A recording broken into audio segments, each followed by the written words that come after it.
Olá, boas-vindas à nossa conversa de hoje. A gente vive numa era de avalanche de dados, né? É verdade. Informação por todo lado. Muita coisa. Muita coisa mesmo.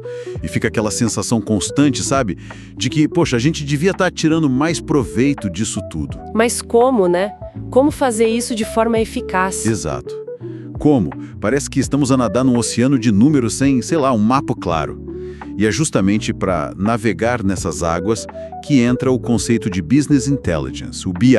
Uhum. Vamos pensar nisso não só como tecnologia, mas como uma abordagem, sabe? Uma forma de pensar que ajuda a transformar esses dados brutos Em decisões mais inteligentes. Isso. E hoje a gente vai mergulhar num guia introdutório sobre BI, focando numa ferramenta específica para dar os primeiros passos. Perfeito. E se a gente for buscar uma definição mais formal, o Gartner, que é referência, diz que BI é um termo abrangente, né? Inclui os aplicativos, a infraestrutura, as ferramentas e, claro, as melhores práticas. Tudo isso para permitir o acesso e a análise de informações para quê? Para melhorar e otimizar decisões e o desempenho geral. Basicamente, é usar a informação que a gente já tem para agir de forma mais estratégica, mais inteligente. Exatamente. E a ferramenta que a gente vai usar como ponto de partida nessa nossa exploração é o Microsoft Power BI Desktop. Ah, essa é bem conhecida. Sim, e um ponto super atrativo, é gratuito. Isso torna muito acessível para quem quer começar a desvendar o potencial dos próprios dados, né? Com certeza, tira uma barreira de entrada importante. O nosso objetivo aqui hoje é simples. Desmistificar um pouco o que é BI e mostrar como o Power BI Desktop pode ser um aliado nessa jornada. Então, vamos lá, vamos desempacotar isso. Vamos lá. Antes de ir direto para a ferramenta, acho que vale a pena dar um passo atrás e perguntar: por quê? Por que investir tempo e energia em Business Intelligence? Qual o valor real disso? Essa é a pergunta-chave, né? Porque, no fundo, o BI é sobre sair do campo do "eu acho que". O famoso achismo. Exato. E ir pro "os dados mostram que". É substituir a intuição pura, que tem seu valor, claro, mas que pode falhar, por uma análise baseada em fatos. Então não é só tecnologia. Não, de forma alguma. É um processo para responder perguntas críticas do negócio, usando os dados como base. E o que eu acho fascinante aqui é que BI não é uma coisa só. É um conjunto de práticas, de tecnologias. Várias peças, então. Sim, várias peças que se encaixam. Por exemplo, tem a mineração de dados, que usa algoritmos para achar padrões escondidos em volumes enormes de informação.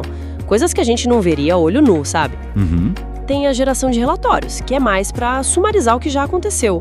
O benchmarking, para a gente se comparar, seja com metas internas ou com a concorrência. Entendi.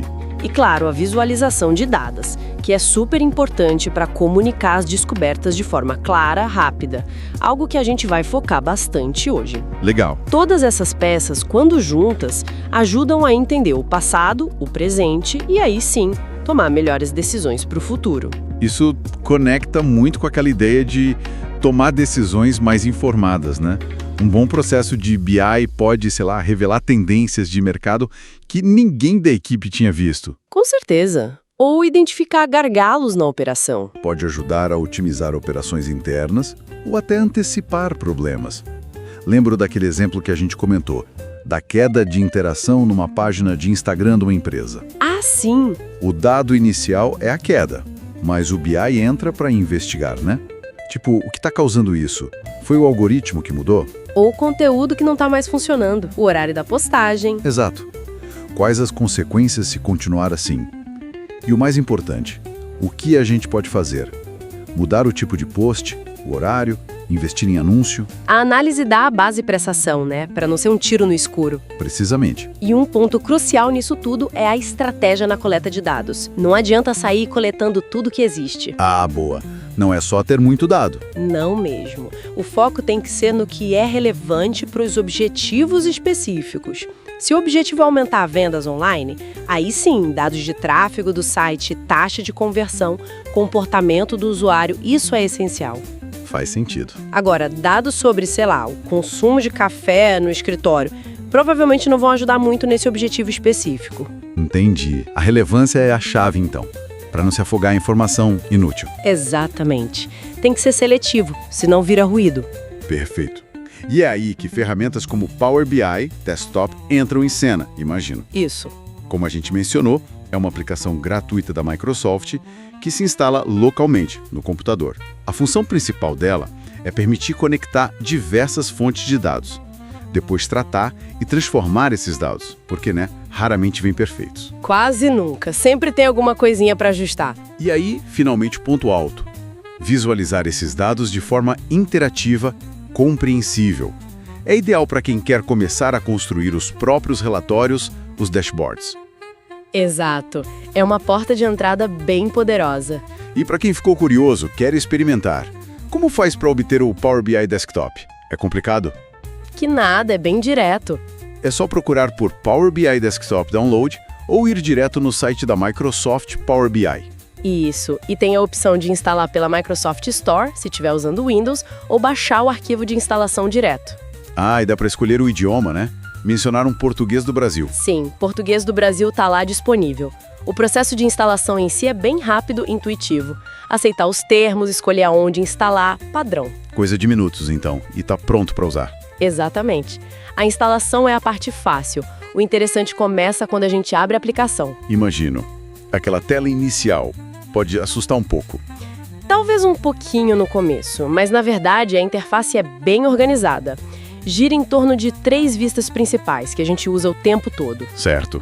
Quais são elas? Tem a vista de relatório, que é onde a mágica acontece, onde a gente constrói os gráficos, os painéis visuais. A tela principal, digamos. Isso. Depois tem a vista de dados. Ali a gente consegue ver as tabelas que carregou e inspecionar os dados mesmo, quase como se fosse uma planilha, mas mais poderosa. Para conferir se veio tudo certo. Exato. E tem a vista de modelo. Essa é fundamental para garantir que as diferentes tabelas de dados conversem corretamente entre si, que as relações estejam certas. Ah, a parte das conexões entre tabelas. Isso. E além da área central, onde ficam os relatórios ou os dados, à direita tem uns painéis-chave.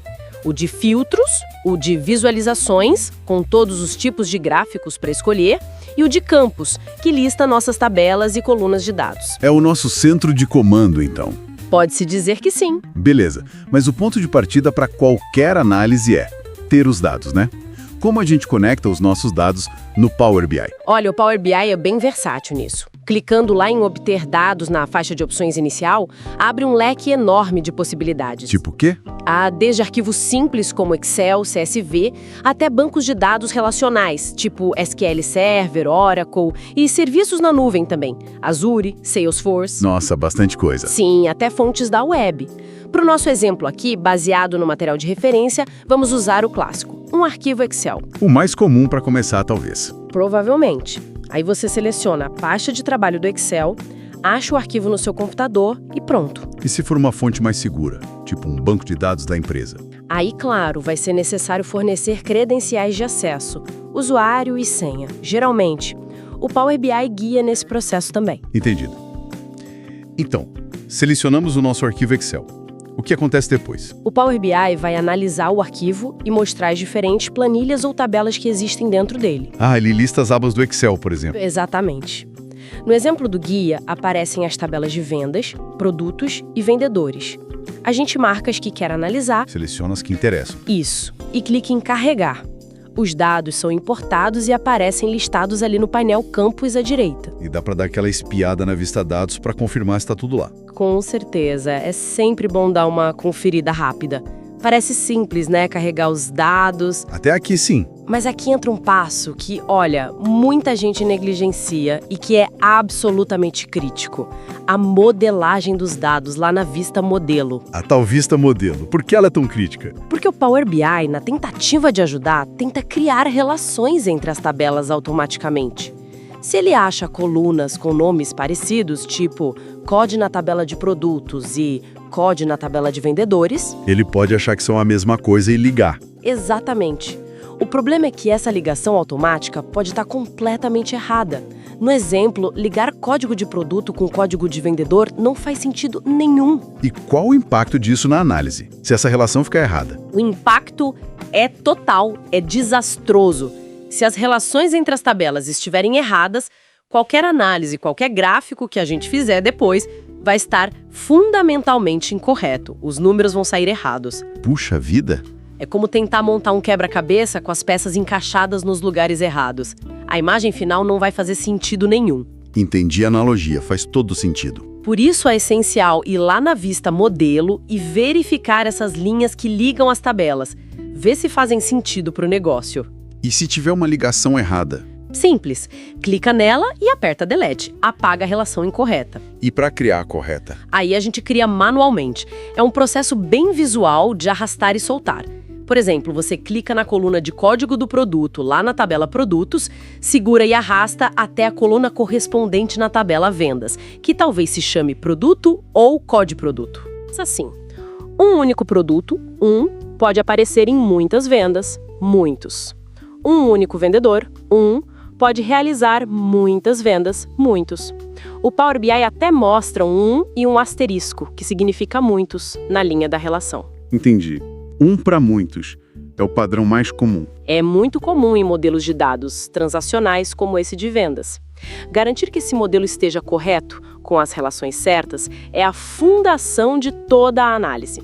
Sem isso, como eu disse, é construir sobre areia movediça. Ok, ficou claro. A modelagem é a base. Modelo de dados verificado, corrigido. Agora sim, podemos ir para a parte que muita gente acha mais divertida. Com certeza. Dar vida aos dados com as visualizações lá na vista relatório. Como isso funciona na prática? Como a gente começa a criar um gráfico? É aqui que a gente transforma aquelas tabelas e números em algo que conta uma história visualmente. O processo básico é, primeiro, escolher um tipo de visualização lá no painel Visualizações. Tem várias opções ali, né? Barras, linhas, pizza, mapa. Muitas opções. Você clica no ícone do gráfico que quer, por exemplo, um gráfico de barras. Um espaço em branco para esse gráfico aparece na tela do relatório. Ok, o placeholder do gráfico. Isso. Depois, você vai ao painel Campos, onde estão suas tabelas e colunas, e começa a arrastar os dados que quer analisar para as áreas específicas daquele gráfico. Áreas como eixo, legenda, valores... Exatamente. Depende do tipo de gráfico, mas geralmente tem essas áreas. Você arrasta, por exemplo, o nome do vendedor para o eixo e a quantidade vendida para os valores.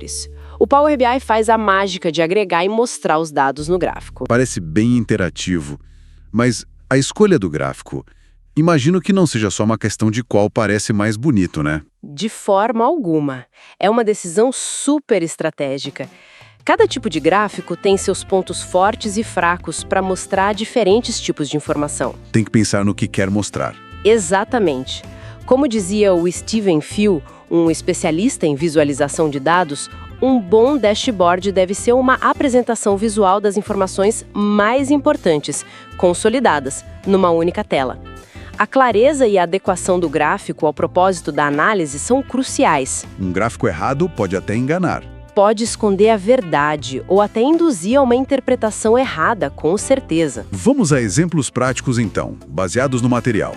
Gráficos de barras ou colunas. Para que serve melhor? Esses são excelentes para comparar valores entre categorias distintas, coisas diferentes que você quer ver lado a lado. Para o volume de vendas, a quantidade por cada vendedor. Astamos quantidade da tabela Vendas para a área de valores e nome da tabela Vendedores para a área do eixo. E aí aparece na hora. Na hora. Aparecem barras de diferentes tamanhos, mostrando quem vendeu mais, quem vendeu menos. É uma comparação visual direta, muito clara. Ótimo para ranking. Legal. E os famosos gráficos de pizza ou de tarte, como dizem em Portugal? Você comentou que tem um debate sobre eles. Ah, sim, os gráficos de pizza. Eles são bons para uma coisa específica, mostrar a proporção de cada parte em relação a um todo, ou seja, percentagens. Quanto cada produto representa do total de vendas, por exemplo? Isso. Se a gente quer ver qual percentagem de vendas de cada produto no total, podemos usar um gráfico de pizza. Arrastamos descrição do produto para a legenda e quantidade de vendas para valores. Vemos as fatias do bolo. Mas qual o problema, então? O problema é que o olho humano não é muito bom em comparar ângulos ou áreas de fatias. Se tivermos muitas categorias, muitos produtos, ou se as percentagens forem muito próximas... Fica difícil dizer qual fatia é maior só de olhar. Exatamente. Para fazer comparações precisas entre categorias, especialmente se forem muitas, os gráficos de barras geralmente funcionam bem melhor. A pizza é mais para ter uma ideia geral da composição do todo. Entendi. Usar com moderação, então. E os cartões? Vi que são mencionados. Parecem bem simples, só um número. São simples, mas muito poderosos. São feitos para destacar um número-chave, um indicador importante, o que no mundo dos negócios se chama de KPI, né? Key Performance Indicator. Ah, sim. Tipo, o total de vendas do mês? Exato. Ou o número de clientes ativos, o lucro total. O cartão é perfeito para isso, para dar destaque a esse número único. No exemplo do guia, usam para mostrar o produto mais vendido. Mas como ele sabe qual é o mais vendido? Se eu só arrastar a descrição do produto, ele mostra todos. Boa pergunta. Se você só arrastar a descrição do produto para o campo do cartão, ele vai mostrar o primeiro em ordem alfabética, talvez. Ele não adivinha que você quer o mais vendido. Ah, então tem um truque aí. Tem. Aí entram os filtros. A gente seleciona o visual do cartão, vai lá no painel Filtros... Aquele painel à direita, alguma coisa. Exatamente. A gente define N igual a 1 porque queremos só o primeiro, o campeão. E aí tem que dizer qual o critério para esse ranking. No caso, a gente arrasta a quantidade de vendas para a área por valor dentro desse filtro N superior. Então, me mostre o top 1 de descrição de produto baseado na soma da quantidade de vendas. Perfeito, é essa a lógica. Aplica o filtro e pronto. O cartão mostra o nome do produto campeão de vendas. É um ótimo exemplo de como filtros e visuais trabalham juntos para refinar a informação. Muito útil mesmo. Além da escolha do gráfico certo e do uso de filtros, tem mais alguma dica sobre o design do relatório em si, para ficar mais eficazes? Com certeza. Uma regra de ouro que a gente sempre ouve é menos é mais. Menos é mais. Sim. Dashboard muito poluído, sabe? Com dezenas de gráficos espremidos, muitas cores diferentes brigando pela atenção, informações redundantes. Ele acaba confundindo mais do que esclarecendo. Vira uma poluição visual. Exato! Um design mais limpo, mais focado, com bom uso do espaço em branco para separar as coisas, geralmente é muito mais eficaz. Facilita a leitura e a compreensão rápida. E se tiver muita informação para mostrar? Aí entra outra dica. Usar as múltiplas páginas que o Power BI permite. Em vez de tentar enfiar tudo numa tela só, a gente pode organizar por tema. Tipo, uma página só para análise de vendas, outra para marketing, outra para finanças. Exatamente. Ou uma página com a visão geral e outras com detalhes específicos. Isso ajuda a manter a clareza, organiza a informação e facilita a navegação para quem vai usar o relatório. Boa dica. Organizar por páginas. E voltando à eficácia comparativa dos gráficos, o material de referência que a gente usou ilustra bem isso. Ele mostra os mesmos dados de vendas de produtos, num gráfico de pizza, num de barras e numa tabela simples. E o que a gente percebe? A pizza mostra que tem uns produtos que vendem bem mais, mas é difícil ranquear ou ver a diferença exata entre eles. O gráfico de barras torna o ranking óbvio. Você vê na hora qual é o maior, o segundo maior, etc. A comparação é imediata. E a tabela? A tabela, embora seja menos visual, é imbatível para ver os valores numéricos exatos de cada produto.